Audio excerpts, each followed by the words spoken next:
नमस्कार. प्रथमतः तुम्हा सर्वांचे हार्दिक आभार.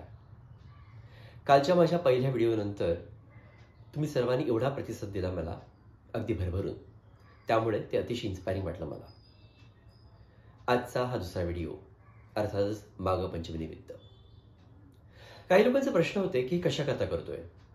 त्याचं एकच उत्तर आहे माझ्याकडे, ते म्हणजे आपलं कल्चर, आपल्या व्हॅल्यूज, आपले ऋतुमानानुसार येणारे सण यांचं प्रमोशन आणि त्या दृष्टीने आरोग्याची घ्यावयाची काळजी, किंवा काय खाऊ किंवा काय खाऊ नये हे डू आणि डोंट सांगणं, आणि एकंदरीत आपलं व्यक्तिमत्व आणि लाईफ हे अतिशय सुंदर बनवणं, हा एक उद्देश.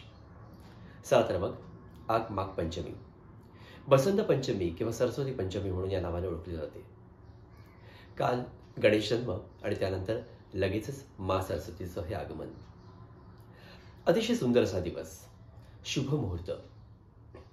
अर्थात आज काय केलं जातं, सरस्वती देवीची पूजा केली जाते, मूर्तीपूजा किंवा पुस्तक पूजा. आणि त्या दृष्टीनं तुम्हाला जे काही आवडेल असे पदार्थ, म्हणजे जास्ती करून नॉर्थमध्ये हलवा हा प्रकार केला जातो.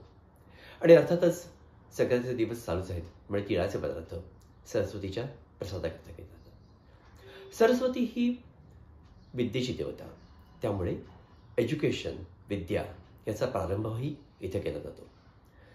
अर्थातच education is a continuous process, learning is a continuous process. त्यामुळे सरस्वतीचं वरदान हे नेहमीच आपल्यापुढे असणं आवश्यक आहे. आजचा दिवस हा पिवळ्या रंगाने सेलिब्रेट केला जातो. पिवळा रंग म्हणजे सणांचं महत्त्व वाढवून देणारा, प्रॉस्पेरिटी दाखवणारा. त्यामुळे त्याचं महत्त्व अतिशय चांगलं आहे या दिवसाकरता.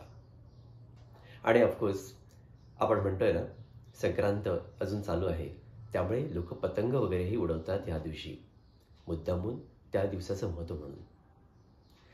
निसर्गामध्ये काही महत्त्वाचे बदल घडत असतात.